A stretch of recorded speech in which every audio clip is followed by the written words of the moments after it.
We all know what a hurricane is, right? Those extreme weather events that destroy parts of the country each year. But do you really know what a hurricane is? I mean, how it actually works? First, water warms in the tropics. Winds pass over the ocean's surface, and then the warm water evaporates.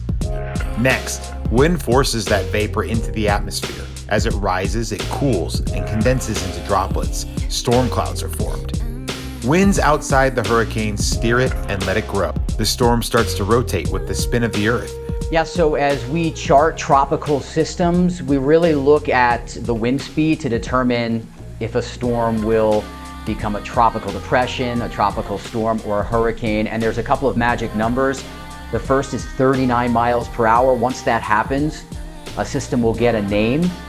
If that system keeps growing up to 74 miles per hour, then it becomes a hurricane. And we look at the Saffir-Simpson scale, where category 1 through 5 just is determined by how strong the winds get.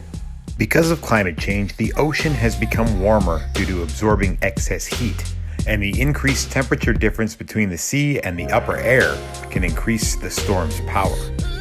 Research that came out last year kind of proved what most of us were thinking over the last decade, but didn't have the actual numbers in place. The research confirms that we are now in the Atlantic about twice as likely to see a category 3, 4, or 5 storm. So once a system forms and gets going, it is more likely to become a major hurricane. We also know that hurricanes fueled by climate change have more rain, they move more slowly, they intensify more rapidly, and they become stronger. Just think about Dorian. It got to 185 miles per hour. It exploded very quickly.